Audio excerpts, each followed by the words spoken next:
That's the Brothers Got Next. You know the drill. We about to talk about all the hottest topics. We're gonna get right to it. First off, before we actually get into it, D, how you doing? What's going on? I'm good. I'm good. Obviously, as you guys, as I said last week, just getting over sickness, but doing a lot better. Yeah, I'm close to 100%. I'm still not 100%, but very, very close to You're getting 100%. there. You're So getting there. you're I getting had a there. good time Yeah. with you last weekend, man. We're going to the Wizards Magic game. What are your takeaways from that game? What'd you see? Well, the Wizards suck. I mean, but that wasn't breaking news to Paolo anybody. I mean, Banchero's really good. huh? Paolo Banchero's really Yeah. good. So is dude. Franz Wagner's really good. Yeah. Exactly. Yeah. I mean, yeah. It wasn't anything breaking that we didn't know already. It was like, oh, okay. Hey, we had great seats. That was fun. Yes, we had a great seat. Yeah.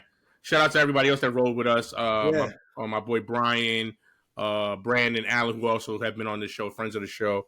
So we were all together. Yeah, it was a good time, good night out. You even got a free concert.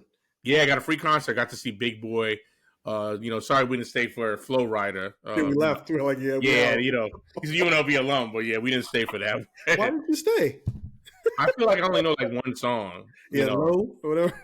That's it. Yeah, I mean, maybe y'all could tell me other bangers, but I don't. That's the only one. I think he was going to perform that song like 10 straight times. Like, yeah, okay, I guess he's performing it. No, I know he has other ones. Like he has stuff with like Pitbull and stuff. I know he's done, and yeah, I'm sure he has other songs. Just I don't know them. You know what I mean? So yeah, Big Boy because of Outkast and his even solo career. We know a lot of his songs. So yeah, but it was nice. It was a good night. Like I said, it was a nice.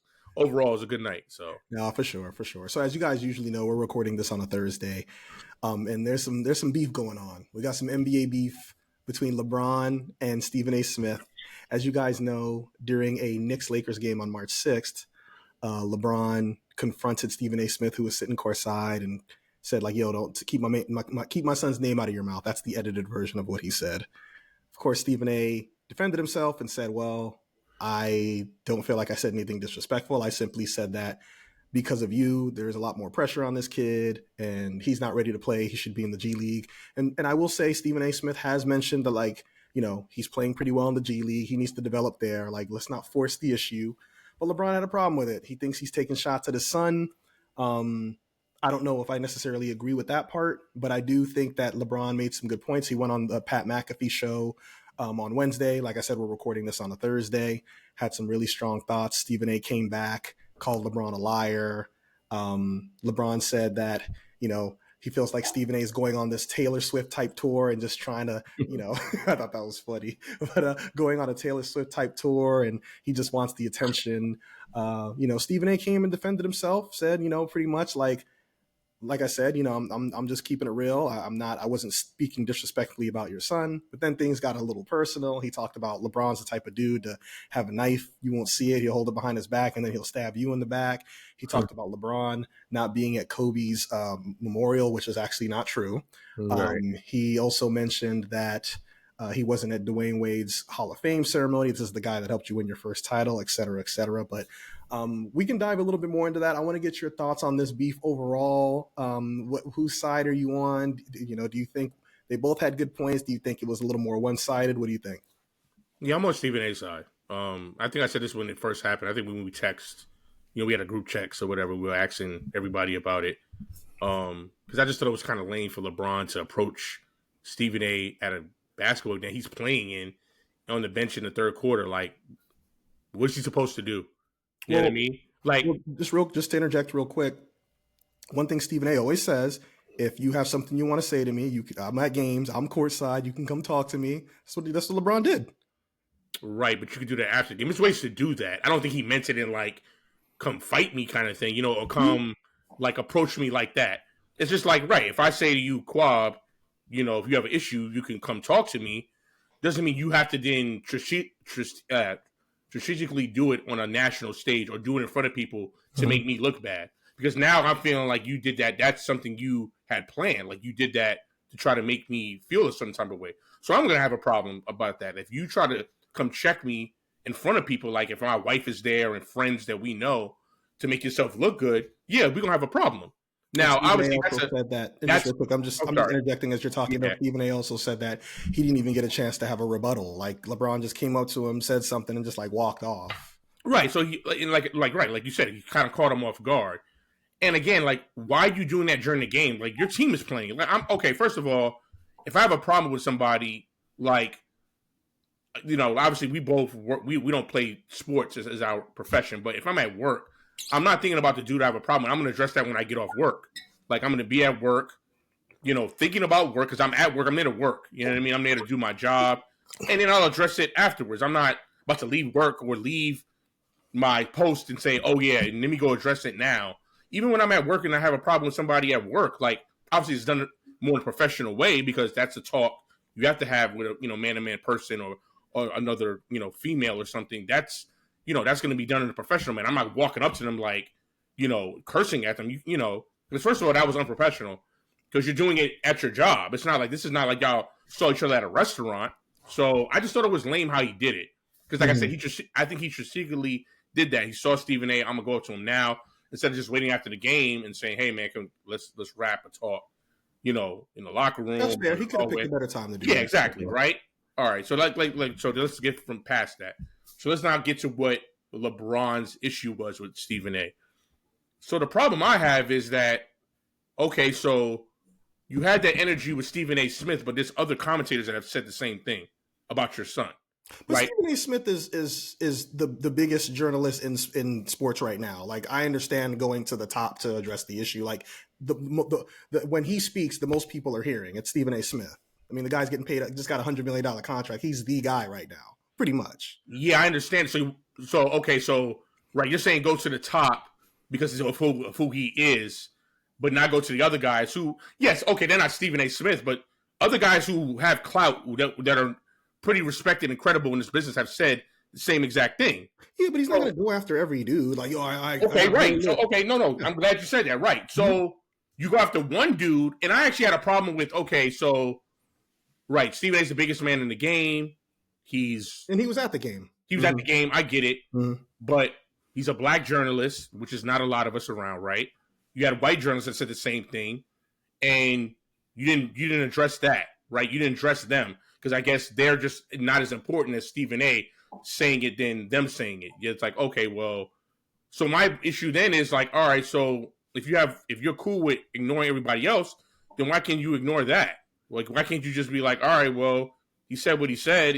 That's what he's doing his job, right? Because the one thing I do agree with Stephen A. is that everything I've heard him say, even before all this happened, was he said Bronny wasn't ready to play in the NBA. We all agreed on that. We said that on this show. We said, like, yo, he's not ready to play. He's not good. Like, nobody's telling a lie here. There's no, I mean, look, I get it. That's your son, and you want to defend him, but he's also an NBA player, and he's fair game to everybody. Like, once you're a player and you work in the NBA, you're not above criticism because that's your son. Like, if I do something wrong and just because my father is my father, yeah, of course he may defend me, but I guarantee you my parents are going to be like, if I'm not doing something right, they're still going to say, hey, he was wrong. But they'll still say, hey, whatever, we love him, whatever. That's great. That's cool. But you don't, it just seems like he's, first of all, and again, I kind of agree with Stephen A. You kind of brought this on yourself, bro. Like, you're the one that said, hey, he's better than half the league. You're the one that said, hey, if you want me, you pick him, right? Rich Paul was the one that called all the teams saying, hey, do not pick Bronny. He's going to the Lakers. Yep. So you do all that, then you're mad when it doesn't turn out the way you thought it would turn out, and you're mad at Stephen A. and the quote unquote the media. That's lame, dude. Like, like you're the biggest, one of the biggest sports figures in the world. Like, I would think by now you're 40 that stuff shouldn't really, that should like rub off you and just, go about your business. You know what I mean? Do your job. The man never said anything personal about your son. Matter of fact, if I really recall, when Bronny had the heart thing, we were all praying for him. Stephen A. did the same thing. And let me just say this too. I'm not a Stephen A. fan. So I don't want people to get on here and comments and say, oh, he's a Stephen A. guy. No, I'm not. I'm asked Kwab. I'm not a Stephen A. guy at all. But I'm just trying to really call a spade what a spade is, and what's right is right, right? Like, yes, or I'm not the biggest LeBron fan either, but I'm trying to be fair here and then be fair to Stephen A. and LeBron, right? Like, Now, the issue I have with Stephen A is like, he should have just addressed the issue once and left it alone. Let LeBron go on Pat McAfee, talk, do whatever. Like today and like the rebuttal, he should have been like, you know what? I've already addressed it. He feels how he feels. I feel how I feel. I'm done. If he wants to keep talking, let him talk. But what you have to understand is that's a part of his brand. Like he's no, and I get that. They're right. But that's what I'm saying. I'm just trying to give LeBron, like, listen, LeBron could do, they both can do what they want, right? It is what it is at this point, right? Obviously, it's already been really known that they've really never been that cool. Nah. They're not close or anything. Now, the roots of why is under, there's some questions there. A lot of people think like, well, does he dislike Stephen A because Stephen A has always been clear about who he thinks the greatest player of all time is? But then if you look at it from another perspective, why should LeBron care who Stephen A thinks is the greatest player of all time? I'm glad you brought that up, right? Yeah. It's like, you're 40, bro. You're our age. Mm-hmm. Why are you caring what people think about you or think about your son? Because I'm just talking about as far as their game, the basketball. Who cares? Like, there are people in real life, we're not celebrities, that don't like me or Kwab. I can care less of what they think about me. I don't really care. I've always been the person that's like, yo, listen, say what you got to say. I'm not saying words don't hurt sometimes, depending on who you talk about. Yeah, for sure. Yeah, like you come from my wife. Yeah, you come from my parents. We got a problem, right? Mm-hmm. But you're talking about me all you want. To be honest with you, I really don't care because my parents taught me. I'm just giving you my personal experience. My parents taught me the best way to shut people up is success. Is when you do things right, because they can talk all they want. A lot of times they're in worse positions than you are. So I don't really care what you have to say. You know what I mean? And my thing is like LeBron should be at a point of his life, at this point, like, yeah, okay, you see what I've accomplished, what I've done. Mm-hmm. I don't need to explain myself. You know what I mean? I think it is. I think with Stephen A though. Stephen A's the same way. Stephen A has done a lot in this business. Like, I don't need to explain myself. I'll address it at the time. Like I said, that would just have been me. I'd addressed it once, left it on. Let LeBron talk, let him do all that. That's fine. But I get why Stephen A also rebutted, because I think people also were coming at Stephen A like, oh, LeBron punked you. LeBron checked you, right? He's a grown man. You care. So like right. And I get that. But that's what I'm saying. But that's my thinking of why Stephen A is keep rebutting, because he doesn't want to look like, oh, LeBron is checking me, or LeBron is controlling the narrative, controlling me like, oh, I can't say nothing. Because that's the thing. If he only addressed it once, let's say he only addressed it at one time, he didn't say anything for the rest of the time, people would have gone on the line and been like, oh, look, see, LeBron had checked it. He punked him. He controlled the narrative. So he's damned if he do, is damned if he don't. You know what I mean? So Stephen A's position, he was already in a tight position, whether he responded or he not responded, it wouldn't have mattered. They still would have got on him, right? Mm-hmm. And you're right. He's the same way. He probably shouldn't be. Who cares? Like, you're almost 60, bro. Like, I don't give a, excuse my language. I don't give a what you say. You know what I mean? Like, I really don't. I don't care what you say. And he just got his bag. Right. I just got $100 million. I'm on 60. I can care less what you say. You can go write whatever you want. You know what I mean? You can tell lies. I really don't care. You know what I mean? Like, I'm good. I'm good, bro. So, again, I'm just on Stephen A. Smith's side, because I just feel like a lot of the things like LeBron said I had a lot of issues with LeBron said on the Mackie Show besides the Stephen A. stuff, and I know we're going to get into that, later. But I just feel like both men at this point, you know what I mean? It just needs to be over. Like, all right, y'all both said what y'all got to say. Stephen A's already kind of brought this up, addressing himself, going back and forth with you. Where does this end? Like, what's the end game here? Because that's another thing I'm always saying to myself, okay, so y'all do all this, so what's the end game, right? They don't just naturally fizzle out like these always do. Right, but my thing is, like, if y'all don't already mess with each other, what are we going back and forth for? Like Stephen A said himself, he's like, well, if I don't ever talk to him again, I'm good with that. I'm sure LeBron's good with that too. So, they don't care. Right, like, if you're kind of not necessary to me, or I don't really think about you like that, I'm not losing sleep over you, I'm not going to continue to do this. You know what I mean? But here's where, just real quick, here's the problem I have with Stephen A, because you have addressed a lot of the things you don't like about LeBron. I don't feel like you're touching enough on some of the things Stephen A said, attacking him personally, though, which just weren't accurate. Like, you can't go on TV and call LeBron a liar when you're saying that LeBron wasn't at Kobe's memorial. That's a lie. He wasn't. Yeah, that is a lie. I agree with you on that. But that's a big lie because you're also attacking his character almost. You're saying like, oh, this dude can even go to Kobe's memorial.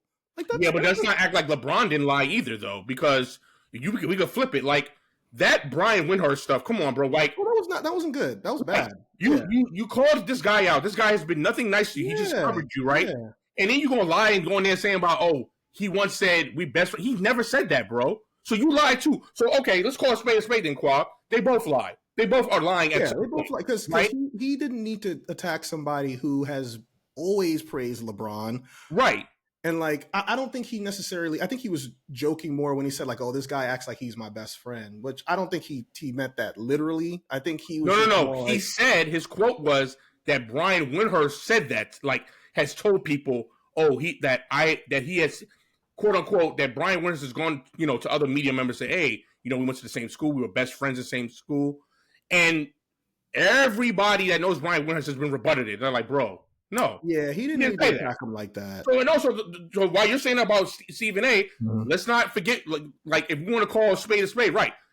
That was bad what Stephen A did, right? You can't get up there and lie and say the man was at the funeral and he was there. He just wasn't, I guess, pictured or whatever. Right. But you also don't. This is why, to me, the Windhorst one was worse. This is just me, right? The Kobe one? I'm gonna tell you why. Because you attack somebody that has praised you, has never said really bad things about you. He's covered you since 1999, right? So like that, yeah.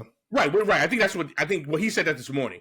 So you attack somebody who's never had any bad blood to you, always praised you, always has covered you, and you go on a show and lie on the man on top of that. So the Kobe thing is bad, and I get where you're coming from because you're attacking somebody's character, right? And yes, he lied. Like, obviously, LeBron was there. But I get how Stephen A. Right? Stephen A. and LeBron are not close. They don't like each other, obviously. He said that. He said, exactly. I don't like the dude, right? But I think a lot of athletes don't like Stephen A. And right, they don't. Yeah. You attacked somebody that likes you, bro. Let's be real. Brian Windhorst, great analyst. I watch him. Yeah, he's great. Knows stuff. Really respected. Really nice guy. I've never got the sense like, this man is very conniving or he's, sneaky. I've never gotten that sense. And I'm not trying to. I don't want to make Brian Windhorst sound like he's like a fanboy or he praises LeBron. I mean, it does sound that way when he talks about him, right? But makes it worse is that he's never said anything bad about you. He's only always put you up, right? That's like me going after you in an interview when I know you're my best friend and we've never, you've never really said anything bad or criticism about me. And I go on some show, we partners, and I say, oh yeah, Kwab, he can't trust him. That's a lot worse. I'm sorry. Because that's a lot worse. That's a lot of like, damn, bro, like I've never come at you like that. I could get Stephen A. and LeBron. He don't like LeBron. So, of course, there's going to be stuff where he contradicts and it's going to be back. I get that. When you don't like somebody, that stuff is going to happen. And there may be lies told. I get it. It's just like in a rap battle. Drake and Kendrick don't see eye to eye. Always lies in rap battles. Correct. Always lies. That's going back to my point.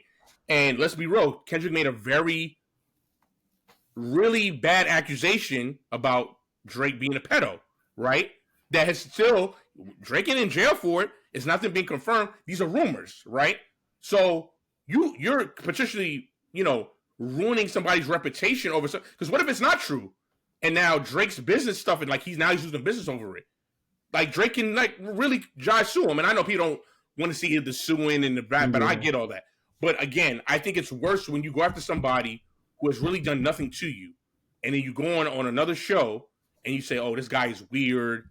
He's called, he says I'm his best friend when he's never said that. Like, and I'm going to be real with you. I give Brian Windhorst so much. It makes me respect him more today of what I saw this morning. He never said anything. He never addressed it. You saw Stephen A. kept addressing it about it, right? But he never addressed it. So I give him a lot of props and a lot of because that could have been me. I tell you right now, if you went on some other show and said that, I'm saying something. So yeah, I don't like what he said about Windhorst. But I think with what he said about Kobe, he did try to attack his character, and then he brought up the Wade thing. Or you weren't at Wade's Hall of Fame ceremony. So clearly he was trying to convince us that like this guy's not a good dude. He legit said this guy will stab you in the back. What? Yes, I agree. Again, Kwab, I understand what you're saying, but when you don't like somebody, the knives are out. Things are going to come out.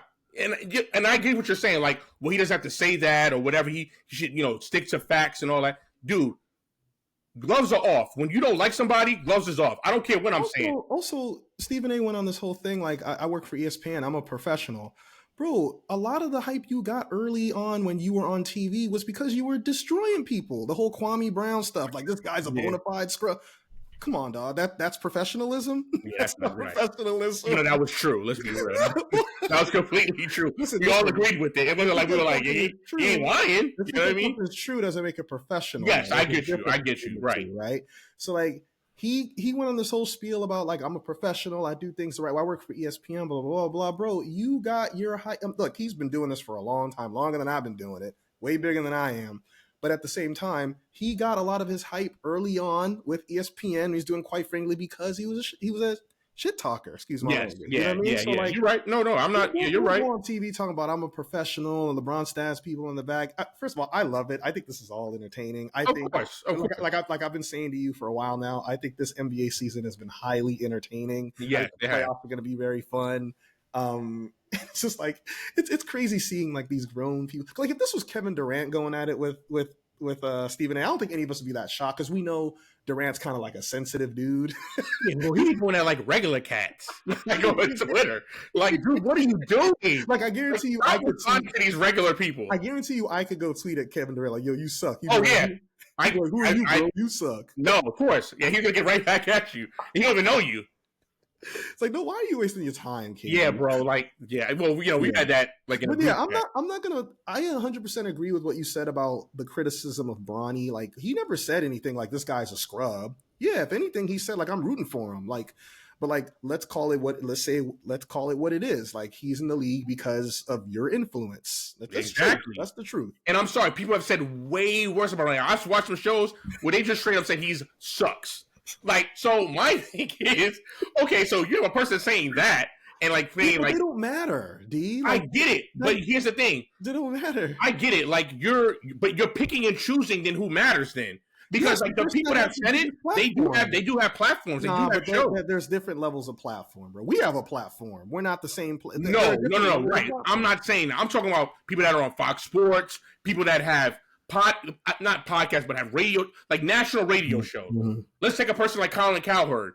Now, he says some stuff, right? Mm-hmm. But I get it. You know what it is too? Like let's keep it a buck here. LeBron passes on people that he knows praise him a little bit. So if they say something, it's like, oh, okay, I'm not going to get at him because he's said nice things about me. You think so? It's almost like the Trump complex, right? Like Trump likes people that praise him, that always want to say nice things about him. So if they say maybe whatever, a slight thing, he like, oh, okay, well, he likes me though. That's how LeBron, and I get that. That's quite, sometimes it's human nature. As but that sounds like an act. What I don't know if I agree with that. Like what proof is there that LeBron, if he likes you, then he ain't gonna come after you? Like, so I think this is if they've said almost the exact same thing that Stephen A has said, right? As far as like, yeah, Bronny's not good. He was in G League. And to be fair, Stephen A didn't even say that. Right. Or he like sucks, or he's like he's not. He shouldn't even be in the NBA. Okay, so those guys said that, right? You had obviously no issue with that. I don't know why. Maybe like you said, maybe he's some hierarchy. He's like, oh, well, they're not Stephen A. Yeah, of course, but there is. Like you're talking about, like I said, like the most popular sports journalist is Stephen A. He has the largest platform. So ultimately, like you're gonna go after the guy that has the most listeners. Like, yo, this guy is speaking to the mass. Like, yeah, I'm gonna go after this dude. This dude is, the highest paid athlete. I'm sorry, the highest paid sports journalist in history. I'm assuming that. Right. So I'm just saying, have that same energy for other people that, yes, they're not Stephen A, but I'm not talking about people like us or people that are on the internet saying, like you said, the people that get at KD. I'm talking about people that we know, the Colin Cowherds, the Nick Wrights, or Chris. Those guys are respected. They're known. Yes, are they not Stephen A. Smith? No. Well, listen, let's not like Colin Cowherd has a national show. Of course. That's a mass. So when he says the same thing, okay, so go get that Colin. He just said, I think, if I'm not staying corrected, Colin Cowherd at one time said that the man even belong in the NBA. Like, he doesn't even belong in the NBA. So if you're getting that mad at Stephen A for saying, hey, just not looking good or whatever, because I think that was right after the Philly game when he got done by like Tyrese Maxey and he had like 0 points. Mm-hmm. Okay, great. But let's be real, bro. He was not good at that time. We were all saying that. We're like, yeah, he's not ready. Like, we were all saying it. It's not like this is a secret. Like, nobody's saying anything that is like, oh my God, I can't believe they said that. No, it's the truth. I'm just saying have the same energy for other people that have a massive platform, have the same energy. I get that Stephen A is considered the top dog, but there's other people in there. Let's not act like some of these people are like just nobodies. Like, Colin Cowherd's not a nobody. I get that too, but like, what do you want LeBron to go on a tour and all right, I got 15 people I got to call out and start? I mean, it just doesn't. That's not real. My thing is, okay, so this is how I operate. This is and maybe we gonna disagree on this. I'm a big believer. If I have an issue with what one person said and somebody else said the same thing, yeah, I'm gonna do that. Now, I probably won't do that because I'm like, again, I'm a big thing of like, yo, I'm not even responding to these dudes. I don't care. Like, bro, I'm a billionaire. I won 4 championships. I'm arguably the best player to ever play this game. What am I responding to? Right? Like, why am I responding to this? And you know what? I'm going to take it even further. Like, and I know we're going to talk about it later. But this is exactly why, like, people get on, like, people keep bringing up Jordan, and they know Jordan's not going to ever respond. Because Jordan's like Jay-Z in a way. He's like, yo, y'all are beneath me. I'm not responding to y'all. Yeah, but Jordan's different, though. First of all, Jordan's not even going on McAfee. Like, he's just not. Exactly. That's what I don't think that's a good thing, though. Like, Jordan. Why is that not a good thing? Why does he have to address anything? What is he, some sort of god, and he can't get interviewed by any? Like, he's no. Well, that's a different topic. I'm talking about as far as people criticizing him. Why does Jordan have to get on and criticize him? It's a different era. Like, there was no social media, but how do we know that? Jordan took a lot of things personally. Are we serious? This guy's the same dude that would freaking make up beef just to be motivated. Like, dude, that's on the court, though. That's not a. We're not talking about like a journalist. Like, you know what I mean? Like, okay, so there's been a clip floating around. People, first of all, it's been taken out of context. That's one, and I don't like when people float around things on Twitter and they're trying to say, oh, well, Jordan did the same. No, he didn't. So the clip that's been floating around is when the media addressed his they coordinated his gambling problem, when he supposedly had a gambling issue. It wasn't supposed. He right, was his father passing away. Right. That's just speculation. That's just rumors. Which had nothing to do with it, right? His dad was carjacked, unfortunately. We have bad people in this world. We always talk about it. There's a lot of crazy people in this world. He got carjacked. Had nothing to do with him gambling. And, to be honest with you... rumors, though. That's different. Exactly. But what I'm saying to you is they addressed Jordan. They kept getting on Jordan for that. And he was like, yo, stop talking about my father and God rest his soul. Like, yo, like, it's not true. I get that. I didn't address that. Like, yo, it's not true. He got killed because somebody carjacked him, right? Mm-hmm. Leave it at that. First of all, y'all were wrong anyway, because I'm surprised Jordan didn't really sue everybody, because he had every right to do it, because what they were saying wasn't true. It was they kind of equated it to like his gambling debts and that. Exactly, but again, it came out that was not true, and he's yet. I don't think people ain't ever going to apologize to him and say, "Oh, my bad, I was wrong," because they were wrong. So again, stop putting things and trying to make it the same thing. It's not. It's not the same thing, because any one of us, if our father or somebody passed and had nothing to do with what you're saying it has to do with, I am going to address that, because that's wrong. You're not about to sit up here and be like, oh yeah, the reason why this man died was because of his gambling issues, and it's not. Yeah, that's different. I mean, that's a much more serious thing than what this is, though. But that's what I'm saying. No, I'm not saying you're doing that, but I'm saying people on Twitter, you can go in there right now, they're doing that. They say, oh well, y'all said Jordan never did this. Look at this. It's not the same thing. It's not. No, it's not the same thing. Yeah, because we all would do that. If you're saying something about my deceased father that's not true, trying to correlate it with my a problem that I quote unquote have, I'm going to address that. He had every right to do that, because it wasn't true. So, but you brought this up because you were comparing. Were you trying to say that Jordan wouldn't do what LeBron's doing now? Like, what were you? Right. I'm not talking about the whole going on McAfee stuff, which I agree with you. He probably wouldn't, but No, that's a whole other topic. No, I'm saying that Jordan's not going to get into a back of a Jordan ain't stepping to no reporter and none of that, because y'all watched The Last Dance, right? I think when that whole thing, even when the thing happened with his father, his whole thing was like, okay, y'all want to try to run me out the league and all that. What I'm going to do is I'm going to shut y'all up. I'm going to go drop 55. I'm going to get to the final, back to the finals, and win the finals. And guess what? When he did that, they stopped talking. He shut them up. And my parents have always taught me, success is the best revenge. You don't need to address any of these stupid losers out here, these stupid people out here. Like, I just feel like that's easier to say now because you're not athletes. Yes, they were being criticized in a different way. I remember a journalist. I remember Peter Vesey, for example. He was one of those. Peter Vesey. Yeah, he was one of those reporters that like always said what was on his mind. You know, a lot of it was in print. You know, whereas now it's all visual, it's all tweets. It's just a different, like, social media has just made things so different now. So yes, it makes athletes come across as being a little bit more sensitive now, as they were. I'm pretty confident that if there was Twitter and social media in the 90s, your Shaqs, your Kobe's, all these guys would also be called. Like, I don't think they would all just be like, I'm not going to say nothing. These guys are, you know, these guys have a brand. They care about their reputation, believe it or not. Like, I'm not saying they would all respond, but I definitely think that there would be a lot more people, you know, voicing their opinion and being, you know, quote unquote petty or sensitive back then too. We just don't know because it's just a different era right now, is all I'm saying. So look, there's so many people comparisons to, you know, Jordan versus LeBron. Oh, LeBron wouldn't have done this. Jordan wouldn't have done that. People try to find ways to diminish their accomplishments because the other person wouldn't do it. Ultimately, man, LeBron's a different personality than Jordan. He is. You know? This So has they're going to have different accolades. reactions to things. We're not talking about of the GOAT. This is not a GOAT debate. This is not about Jordan versus.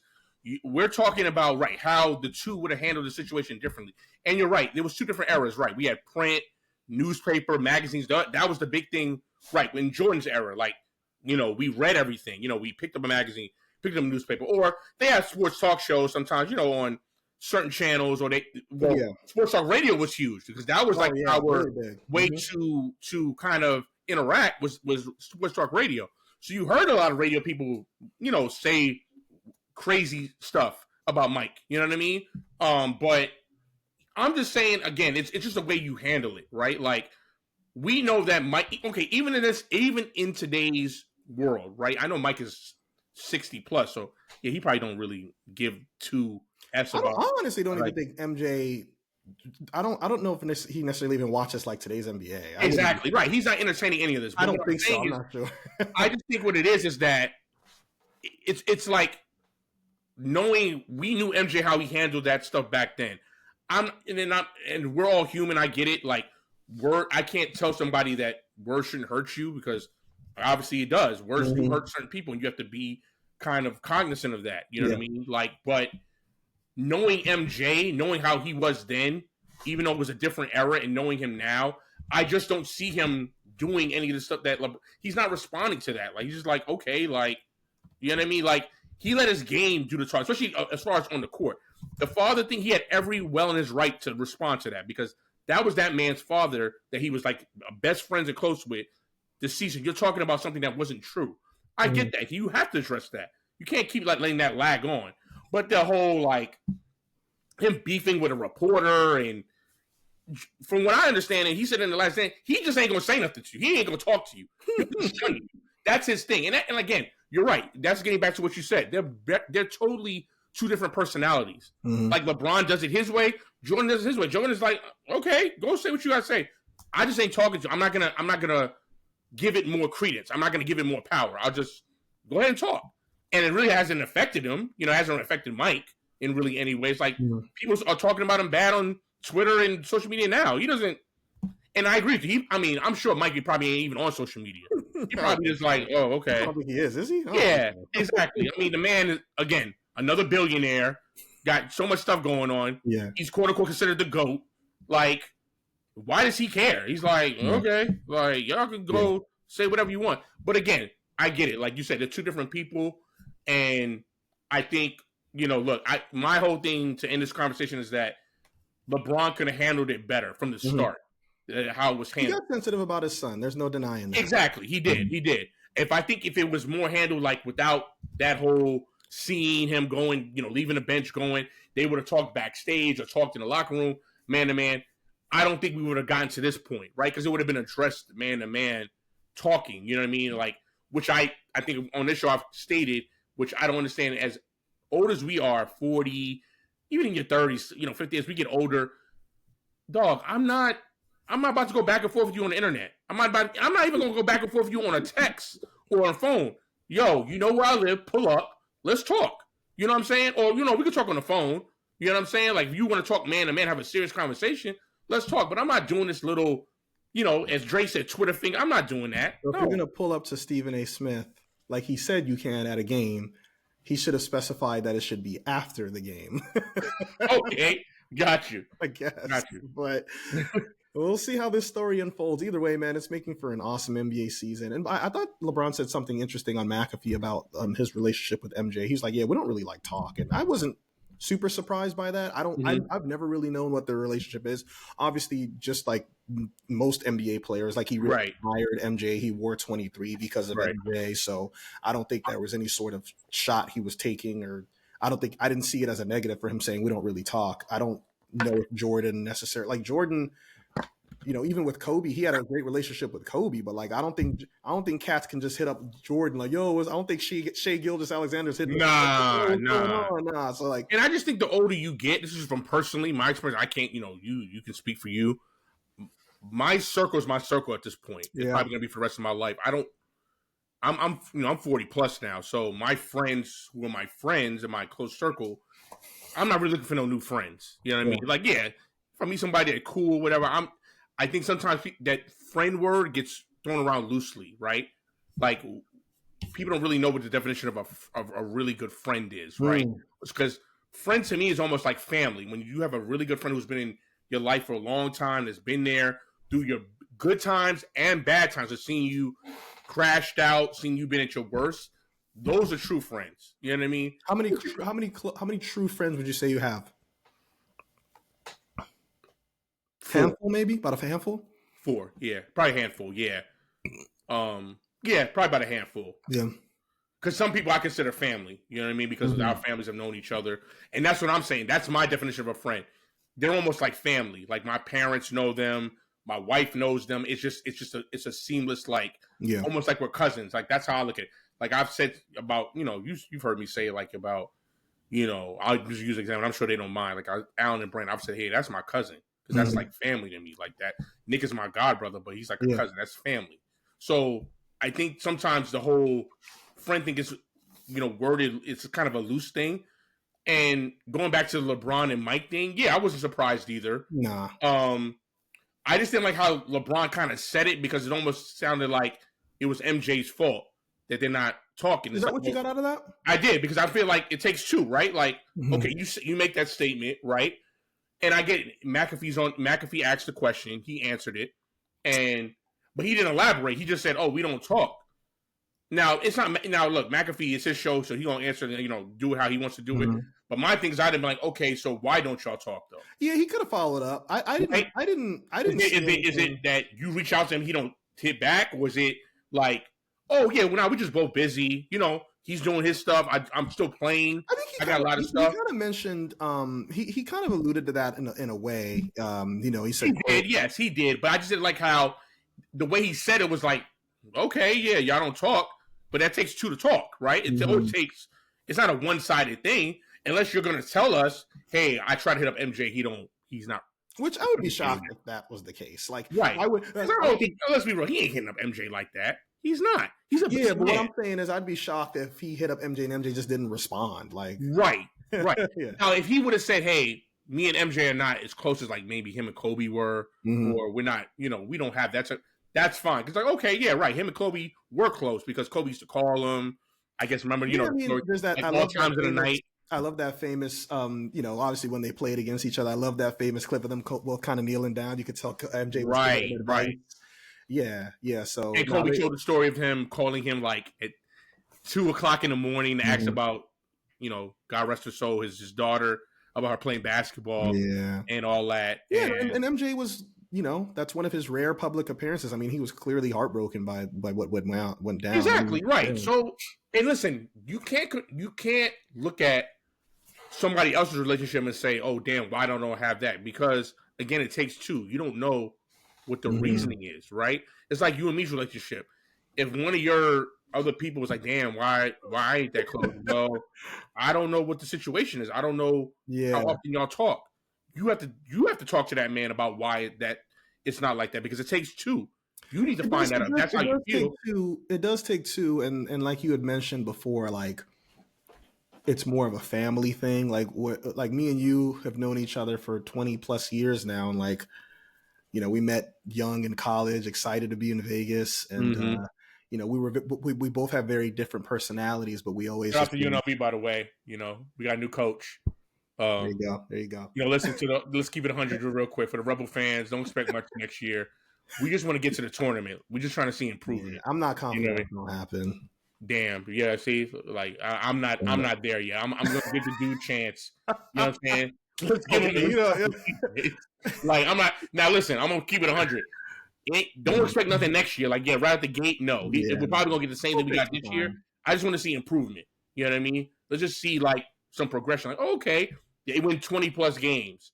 Well, I guess for me, I'm still a little surprised that UNLV doesn't have like a bigger draw, just based off their history, their location, their facilities. Like I'm surprised it's not a place that like bigger name coaches want to go. I know they've gone after bigger coaches and some of them have turned it down. We've heard the story of them going after people like, oh, they went after that guy and he was like, nah, I'm good. That's not their fault. Yeah. That's not their fault. It's not their fault, but like, this is some wishful thinking here, but like, why couldn't we see if Rick Pitino is interested? Now are they also not willing to want to pay a coach that much too? That too. We don't know what the budget is. We don't know if they maybe not be able to pay a coach $10 million a year. But like somebody like a Mick Cronin, for example, who's currently UCLA's coach, really good coach. He interviewed with UNLV. He thought about it, but he ended up turning it down. So yeah, to your point, it's true that they're going after some. I'm not saying my man that went to Texas Tech. He had the job. Chris Beard. Yeah, like that's not UNLV's fault. And Chris Beard took it. Didn't he take Texas Tech to he took the title game? He did. Wow. That he was supposed to coach up. Could have been us. Yeah. So, but yeah, just getting back to your point, man, about the friends thing. Like you said, we've known each other 20 plus years, right? So, right, my relationship's not going to be the same with maybe somebody you just. I don't know if you consider them a friend or not, but you may just know, right? Y'all cool, but we're not going to have the same relationship, right? It's like you and Hermes. You and Hermes have known since high school, so I feel like y'all relationship is on par with ours, right? Because you consider him like a family, right? Like, and that's what I'm saying. That's how I look at Alan. If you're a groomsman of mine, that means something. Exactly, right. You, Herman, my brother. There's no disrespect to. I have a lot of close friends, but like, there's there are levels to this. Like, it's okay. Like that's how it normally is with most people. 100%. There's levels to friendship or levels to how things work. Yeah, it's just a natural thing. We all whether even our wives have close-knit girlfriends. They may know other girls that they're cool with, but there's certain girls that are like, yo, that's like my sister. Yeah. You know what I mean? Now our wives are also in the best friend crew too. Yeah, exactly. Right. Exactly. So that's what I'm saying. It's like, that's how it works. So you can't look at a relationship and be like, because the way it sounded to me, it was almost like when he was saying like, oh, we're not close. It was like this is how I took it. And I'm sure you have your opinion. I took it was like some little jealousy, like, damn, like, well, he had that relationship with Cole. He ain't had that with me. Maybe it was. Okay, but that again, it takes two. But we're assuming that. We don't know. Right, I'm assuming that. I'm assuming that. That's just my perspective. That you don't have to agree with it. That's just my opinion, right? Like it almost like he took it like, damn, like look at him and Cole. I ain't had a relationship. Well, okay, we'll go talk to that man of why you don't have that relationship. You grown man, bro. It's probably because you shouldn't air that out on a sports talk show. That's more something that. Well, he was asked about it, and like I said, we're making assumptions. We don't know. He could also just been like, "Oh yeah, we don't really like talk," but who knows? I don't know. I mean, they also get compared to each other a lot now, and some people think one's better than the other, and they're both very competitive. So that could be. He did mention that, so I will give him that. Yeah, he did say that. was saying that. Nobody was saying Kobe's better than MJ. You know what I mean? So right. Yeah, who knows? So I don't. And look, and maybe even MJ's kind of like, yeah, dude, y'all keep saying this man better than me. I'm not talking to this man.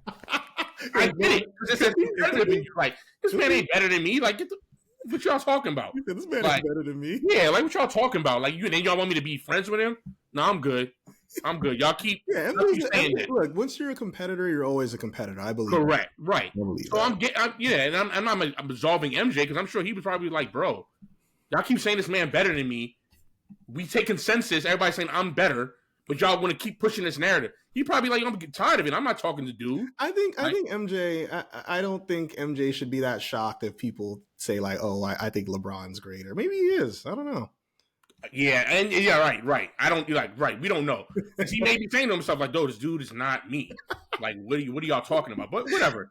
Like I said, this is assumptions we're making. I don't know. It's almost like MJ is like a mythical figure at this point. Like he's not like considered like a real. Well, listen, like a lot of NBA players. I'm not trying to compact on what other players have said. Like it's like God on the court. Yeah, even Shannon Sharpe has said it, or people when he was at the 75. Like I don't know if you heard Damian Lillard's interview. When it's like wow. He said, "Dog, the aura is just different." Like he walked in and people were just like.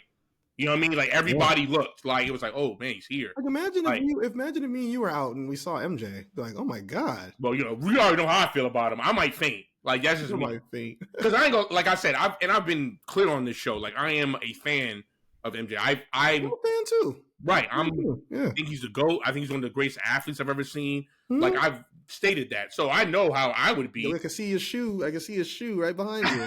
Right. You already know how I feel about him. So.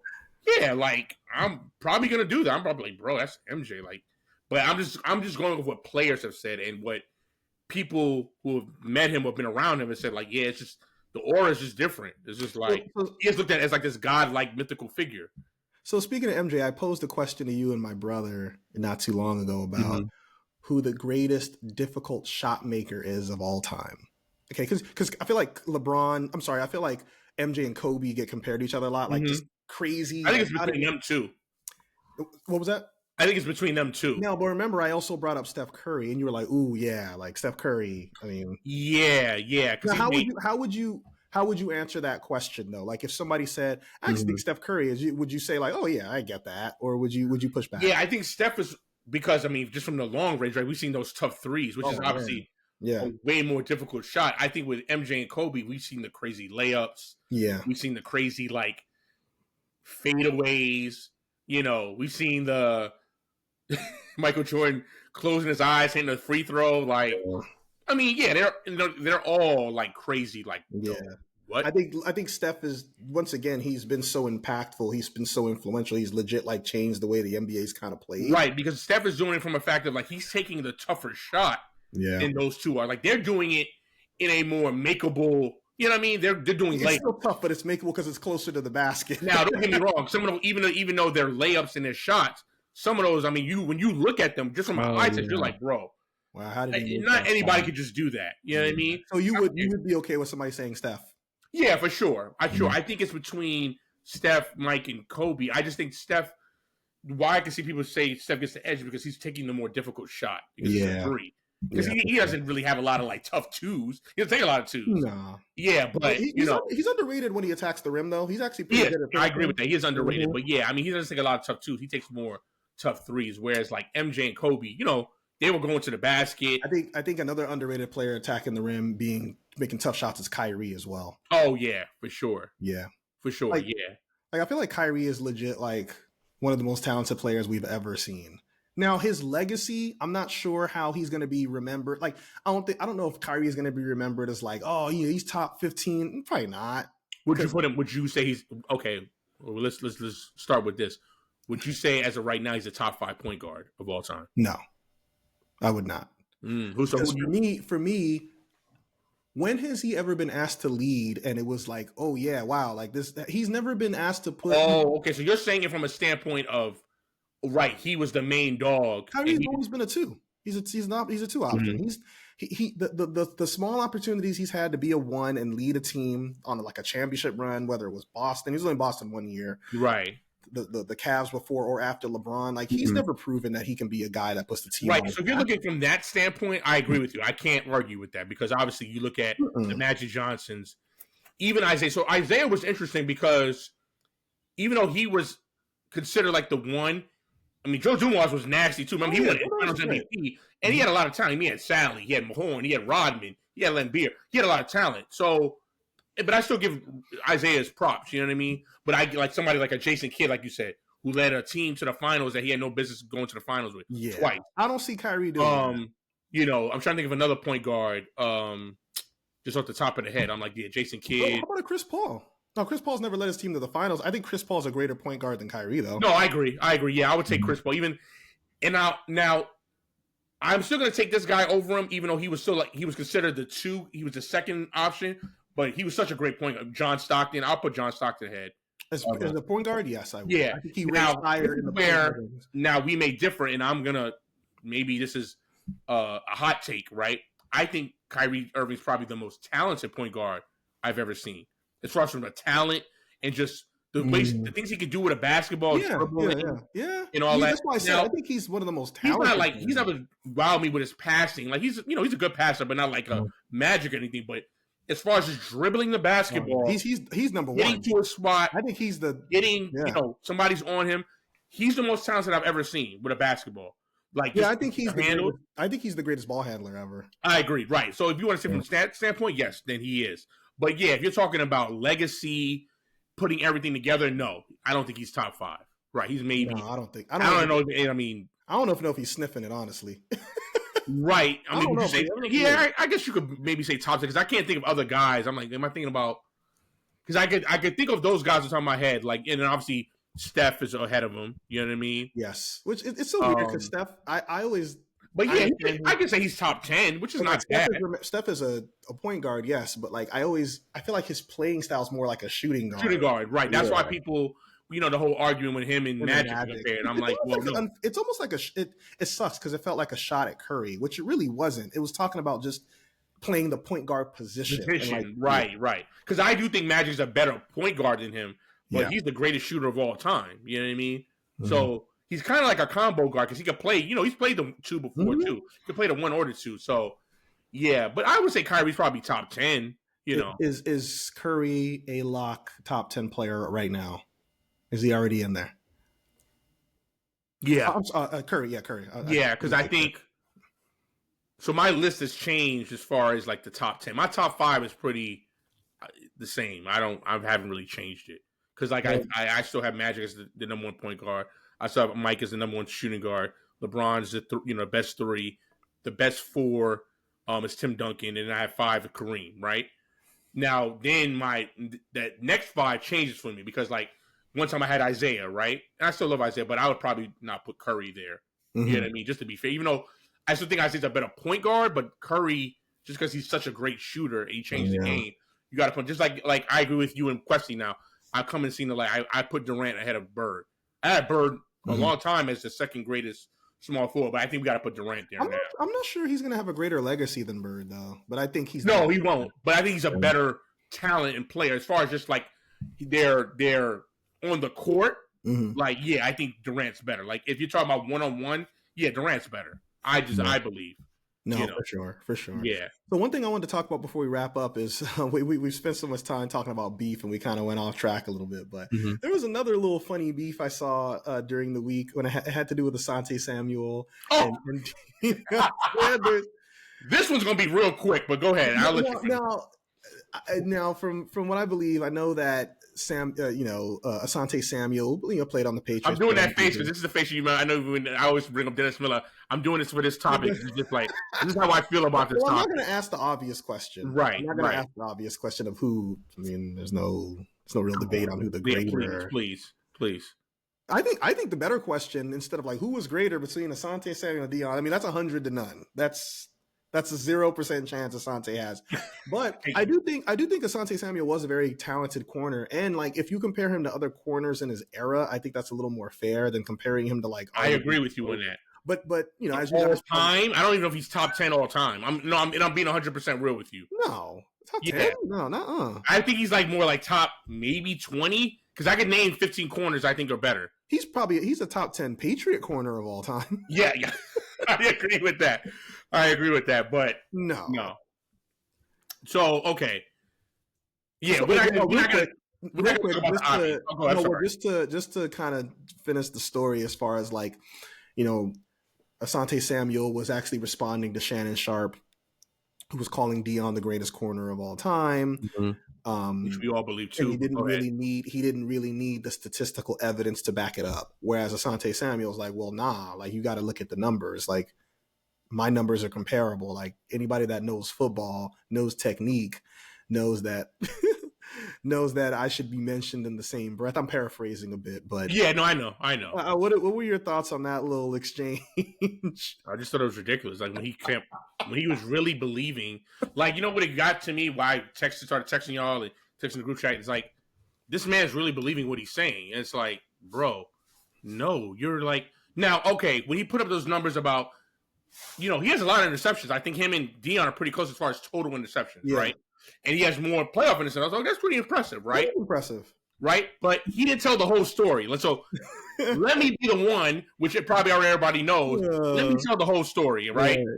The reason why you're not better than Deion is because Deion, the reason why we have the term shutdown corner is because of that man.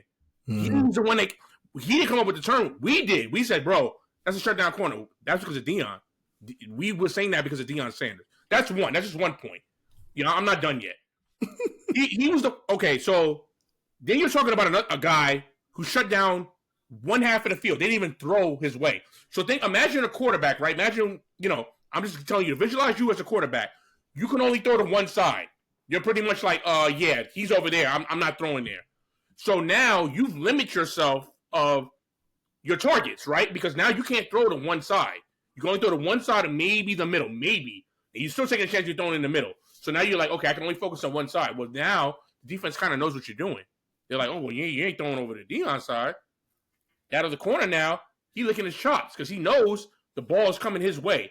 Now, don't get me wrong. There's some bad second corners. There's some corners that, even if the case, if the quarterback is good enough, they'll still keep going at it, right? Mm-hmm. But sometimes the corner's pretty decent. They're not Deion, but they're pretty decent. And you keep throwing that way, eventually you're going to probably get picked. Maybe not even once, but a couple times, right? So people say, oh, well, yeah, Deion did pick it off a lot, right? Because they weren't throwing his side. That's how scared they were. And most of the time when you did try to challenge him to throw his side, he's picking it. Yeah, they go well. You're either not getting the completion, or he's taking it, he's getting the possession back for his team, or taking it to the house. Another point, let's pick up the third point. You brought up, right, Asante, you were a talented corner. Bro, this man also plays special teams. He's one of the greatest kick returners. Yeah. Kick returners. Not only that, he also played wide receiver sometimes. Like, people forget in that Super Bowl against y'all in 95, there's a highlight where Troy Aikman throws him a bomb. I think it was like a 48-yard completion that gets him down to the red zone. So he also played receiver. You never did that. Yeah, you never played special teams. I'm surprised you even went this long with this. Right. So I'm only going to go that long. It's other points I can bring. I'm only going to bring up those three. Those are the major three. Like, Asante, come on, bro. I liked you as a corner. I agree with Kwab. You were a good corner. You're just not on Deion's level, bro. No. I'll tell you what. So I didn't watch a ton of Deion play. Like, I feel like a majority of me watching football kind of started like in the late 90s. Right. Mm-hmm. Now, I liked football from a younger age, like 95, 96, but like as far as really getting into it. So yeah, like a lot of my experience watching Deion is like highlights. You know, like I didn't watch him play a ton, especially not in his prime, right? If I think of cornerbacks, when I think of dominant cornerbacks, he probably isn't the first person that comes to mind for me personally, because I didn't watch him a lot. I get woke up by watching time. Right. My time watching. To me, over the last 20 years, I do not think there is a corner at their peak more dominant than Revis. Prime Revis was shutting everyone down. Like, I agree with you. I agree with you. Yeah. Like, it was like the whole Revis Island with the Jets, that like little 5-year stretch. Okay, I'm glad you brought that up. That's another thing. I know I'm getting back. I don't have to go this far. I don't have to go this far audience. But also, this was said, and I thought this was the greatest point that probably ended the conversation when it came to Asante and Deion.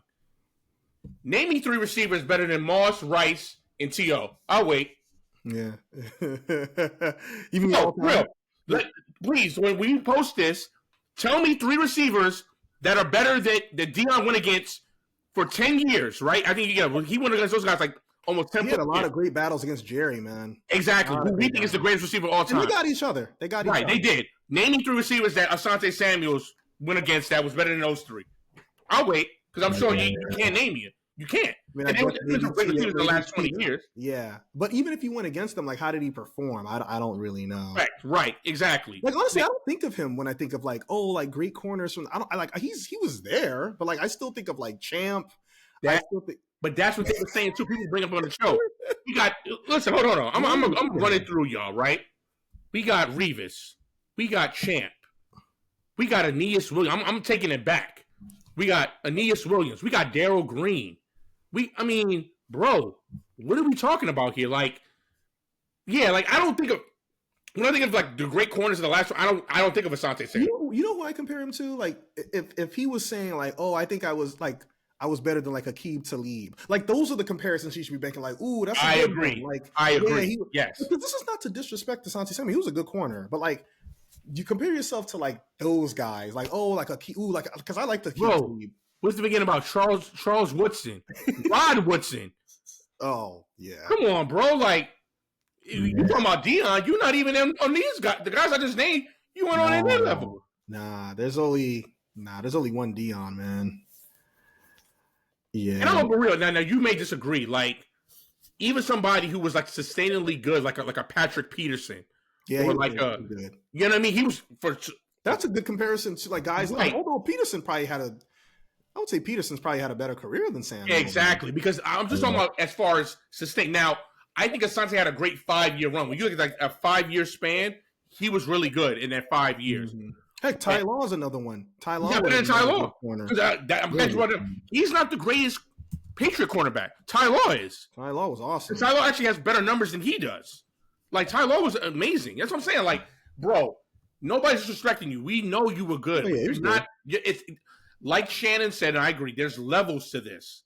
There's levels to when you talk about certain players, right? It's like the safety position. Like, if you're comparing yourself to Palomalu and Reed, well, you better be like from that era. You better be like Ronnie Lott or Rod Woodson. Those are the people I'm accepting. I'm not accepting other people. Who is better between Reed and Palomalu?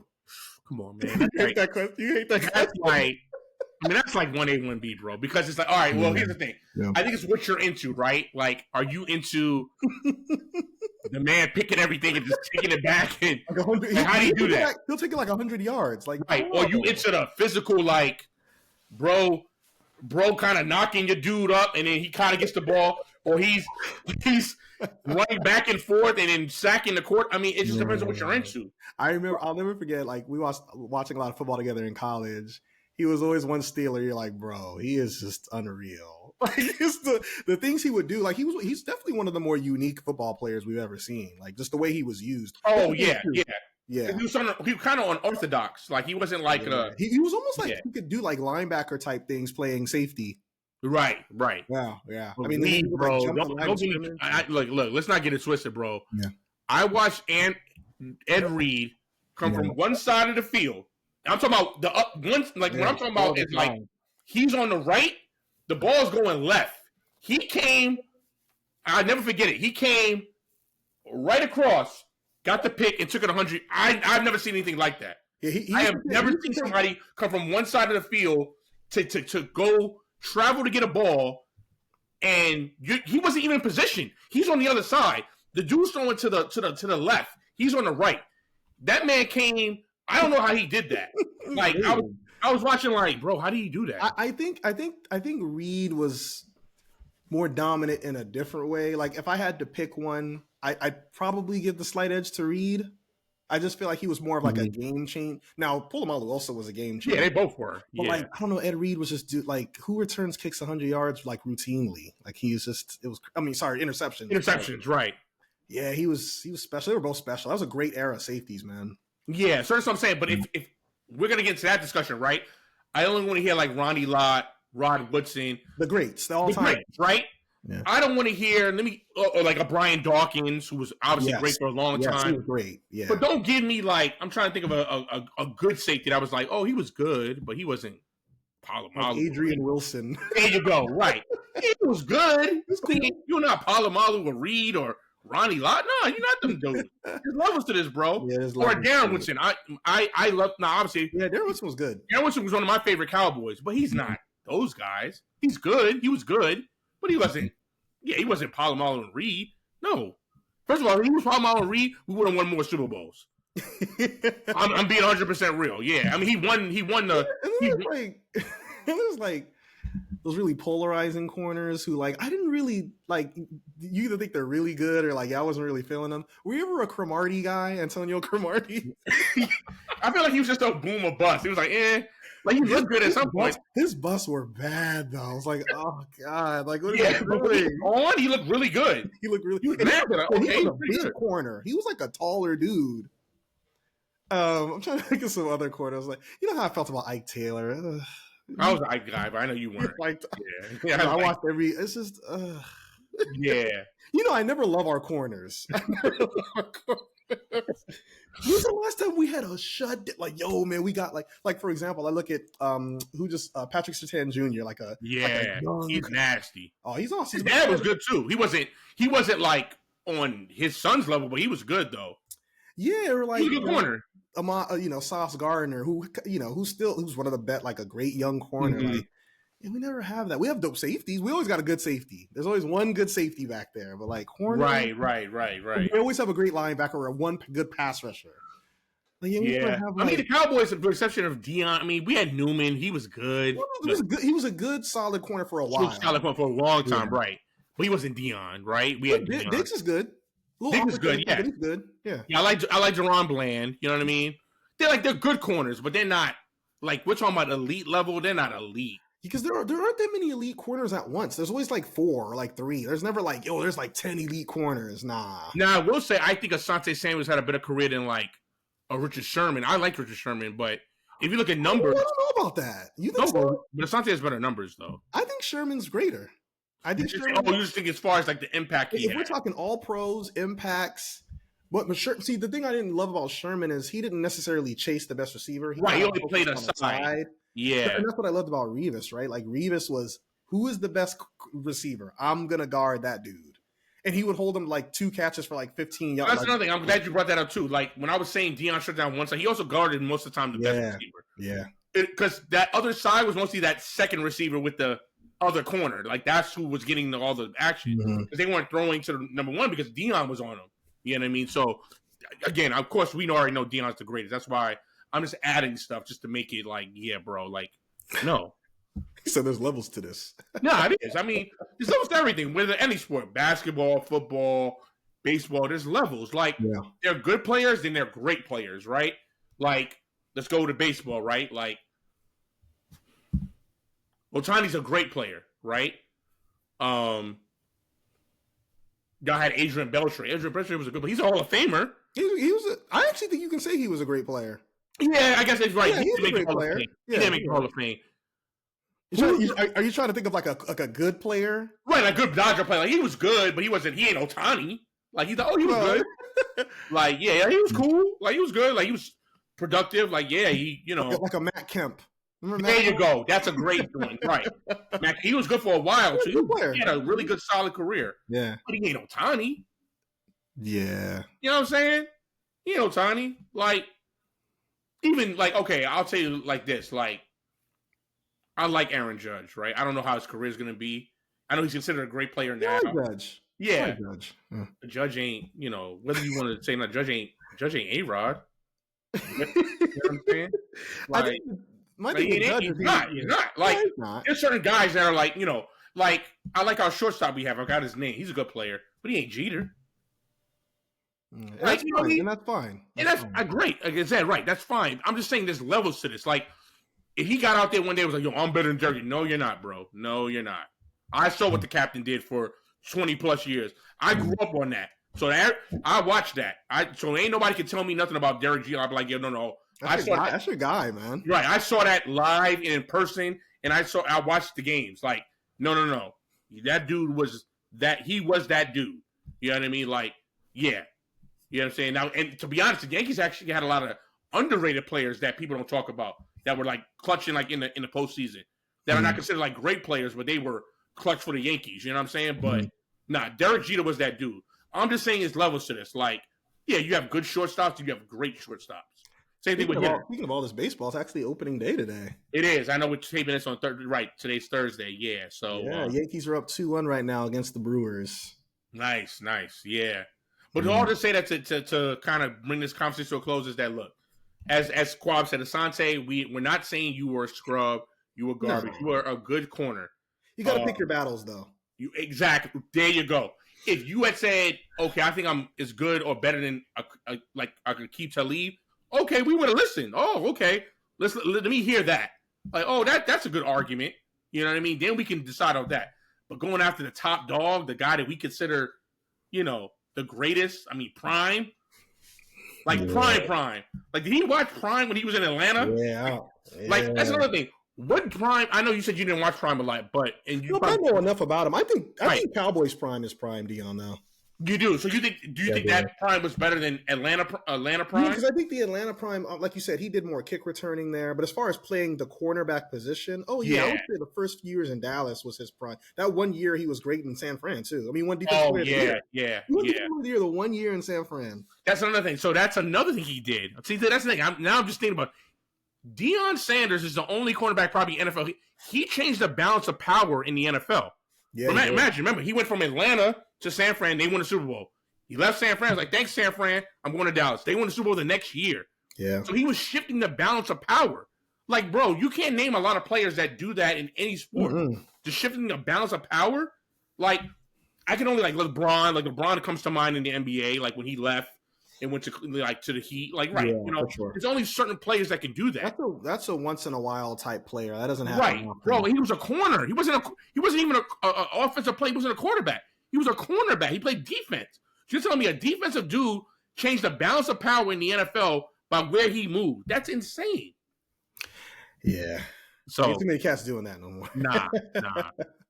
All right, D. Well, that'll wrap it up, man. That was a great episode, man. We'll wrap it up for another episode of A Brothers Got Next. Of course, stay tuned, man. We'll bring you more content real soon. Peace.